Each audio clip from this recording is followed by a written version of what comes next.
नमस्कार आदाब दोस्तों। तो चले आज फिर हम आप लोगों के लिए लाए देश और दुनिया की तमाम ताजा बड़ी खबरें, ब्रेकिंग न्यूज हेडलाइंस, एक एक करके तमाम बड़ी खबर आपके सामने रखेंगे। सबसे पहली और बड़ी खबर में आपको बताएंगे दोस्तों कि महाराष्ट्र के अंदर होने वाले विधानसभा चुनाव वोटिंग से पहले बीजेपी एनडीए में भारी बगावत।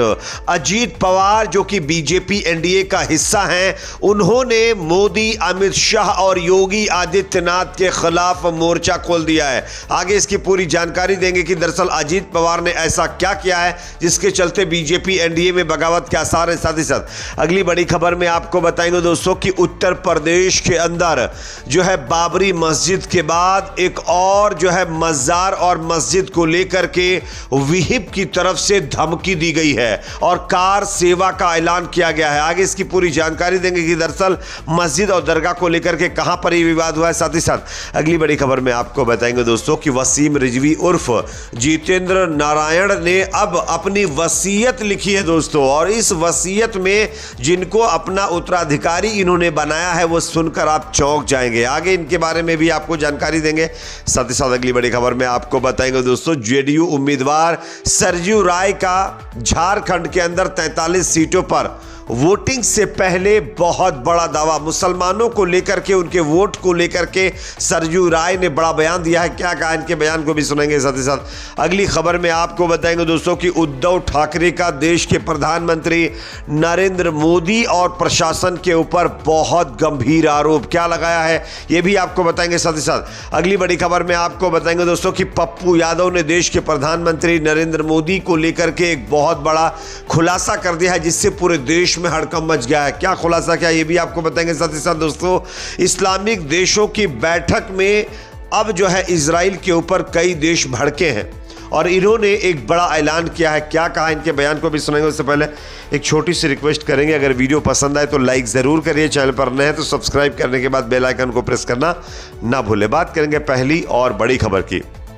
आप सब जानते हैं दोस्तों कि महाराष्ट्र के अंदर विधानसभा चुनाव की वोटिंग होने वाली है, लेकिन वोटिंग से पहले अजीत पवार ने बीजेपी शिवसेना से अलग दांव चल दिया है जिससे मोदी, शाह और योगी को जबरदस्त झटका लगा है। दरअसल मैं आपको बता दूं कि महाराष्ट्र के अंदर विधानसभा चुनाव वोटिंग से पहले अजीत पवार ने जो है देश के प्रधानमंत्री नरेंद्र मोदी, गृह मंत्री अमित शाह और योगी आदित्यनाथ के बटेंगे तो कटेंगे वाले नारे से अपने आप को अलग कर लिया है। साथ ही साथ उनकी तरफ से यह भी कहा गया है कि वो मुस्लिम सीटों पर चुनाव लड़ रहे हैं, इसलिए योगी, शाह और मोदी के नारों पर अमल नहीं करेंगे। किसी भी तरीके से वो जो है बीजेपी की राह पर नहीं चलेंगे। अजीत पवार ने साफ तौर पर कहा कि उनका विश्वास सबका साथ, सबका विकास, सबका विश्वास के नारे पर है, ना कि बटेंगे और कटेंगे नारे पर। इसलिए अगर बीजेपी कुछ कर रही है तो वो उनसे अलग होकर के सबका साथ, सबका विकास के मुद्दे पर काम करेंगे और इसी तरीके से वो जनता के बीच में जाकर के वोट मांगेंगे। यानी बीजेपी के एक तरीके से नैरेटिव से अपने आप को अजीत पवार ने अलग कर लिया है। साथ ही साथ बीजेपी के लाख विरोध करने के बावजूद भी नवाब मलिक और उनकी बेटी के लिए चुनाव प्रचार भी करना अजीत पवार ने शुरू कर दिया, जो कि बीजेपी के लिए एक बहुत बड़ा झटका है और महायुति के अंदर यानी एनडीए के अंदर ये बगावत की शुरुआत है। तमाम सूत्रों से जानकारी ये भी मिल रही है कि चुनाव के बाद अजीत पवार महाविकास अघाड़ी में शामिल हो सकते हैं। बात करेंगे अगली खबर की, जो कि सामने दोस्तों यहां पर आ रही है। उत्तर प्रदेश के अंदर बाबरी के बाद एक और मस्जिद और मजार के खिलाफ यहां पर जो है विहिप की तरफ से कार सेवा का ऐलान किया गया है। आप इस खबर को देखिए। यूपी में 90 के दशक में अयोध्या के राम मंदिर को लेकर विश्व हिंदू परिषद ने कार सेवा की थी। इससे पहले जो है बाकायदा कार सेवा का ऐलान भी किया गया था और बाद में उसे अंजाम तक पहुंचा गया था। कुछ इसी तरीके की धमकी विहिप ने अब यूपी के ही बांदा में बने मजार और मस्जिद को लेकर के दी है। यहाँ के प्रसिद्ध शिव मंदिर बम्बेश्वर पर्वत के पास बनी मजार और मस्जिद को हटाए जाने के लिए विहिप ने 30 दिन का अल्टीमेटम दिया है और जिला प्रशासन को यह अल्टीमेटम दिया गया है और विहिप ने कहा है कि समय सीमा पर निर्माण नहीं हटाया गया तो कार सेवा के लिए एकजुट होंगे। विश्व हिंदू परिषद के पदाधिकारी ने सीएम योगी को संबोधित मांग पत्र डीएम को सौंपा है। जिला प्रशासन को चेताया है कि यदि पर्वत के पास बनी मस्जिद को 30 दिन में नहीं हटाया जाता है तो हिंदू धर्म के लोग कार सेवा करने को तैयार हैं। इसकी जिम्मेदारी जिला प्रशासन की होगी। यानी कि खुलेआम हिंदू संगठनों की यह दादागिरी देखने को मिल रही है, जो कि एक मजार और एक मस्जिद को हटाने की जबरदस्ती कोशिश में लगे हुए हैं। बात करेंगे अगली खबर की, जो कि सामने दोस्तों आ रही है। वसीम रिजवी को लेकर के बड़ी खबर है। वसीम रिजवी ने अपना वसीयतनामा लिखा है, इसमें कुछ लोगों को उत्तराधिकारी बनाया है, जिसको सुनकर आप शॉक हो जाएंगे। देखिए खबर स्क्रीन के ऊपर है। शिया वक्फ बोर्ड के पूर्व अध्यक्ष वसीम रिजवी उर्फ जितेंद्र नारायण ने मंगलवार को अपनी वसीयतनामा जारी किया है, जिसमें उन्होंने अपना अंतिम संस्कार हिंदू रीति रिवाजों से करने की इच्छा जाहिर की है। इसके साथ ही उन्होंने ये भी बताया है कि उनकी चिता को अग्नि किनके हाथों से दी जाएगी।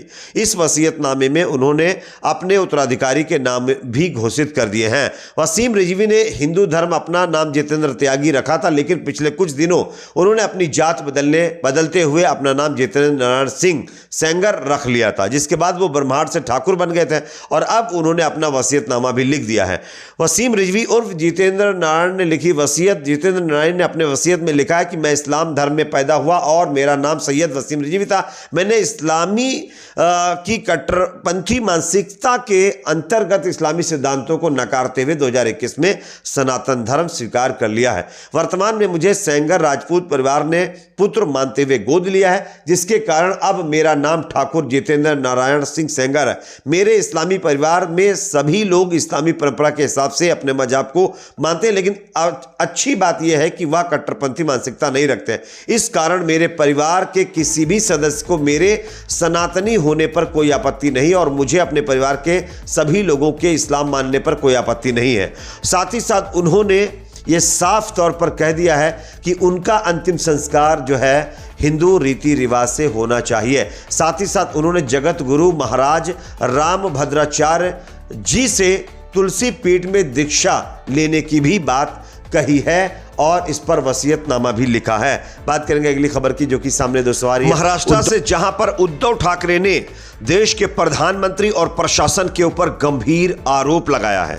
आप सब जानते होंगे कि उद्धव ठाकरे के बैग चेक करने को लेकर के लगातार विवाद चला हुआ है, लेकिन इसी बीच दूसरे दिन भी उद्धव ठाकरे के बैग की जांच होने के बाद उद्धव ठाकरे ने बड़ा दावा किया है।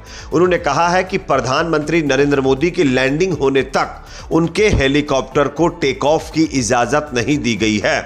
उन्होंने ये भी दावा तब किया है जब दूसरे दिन लातूर में उनके हेलीकॉप्टर के सामान की निर्वाचन अधिकारियों ने जांच की है। इसको लेकर के शिवसेना यूबीटी के नेता और पूर्व मंत्री आदित्य ठाकरे ने भी निर्वाचन आयोग के इस तरह जांच करने पर सवाल उठाए। उन्होंने कहा कि उद्धव ठाकरे की बेशर्मी से तलाशी लेकर उनकी सभाओं में देरी की जा रही है। यह संस्था किसी शर्मनाक साबित हो रही है। कितनी शर्मनाक साबित हो रही है, ये अपने आप में कहीं ना कहीं चुनाव आयोग के ऊपर एक बहुत बड़ा आरोप उद्धव ठाकरे की तरफ से लगाया गया है। अगला अपडेट जो कि सामने आ रहा है दोस्तों, पप्पू यादव ने प्रधानमंत्री मोदी के ऊपर लगाए गंभीर आरोप। आप देख सकते हैं खबर को।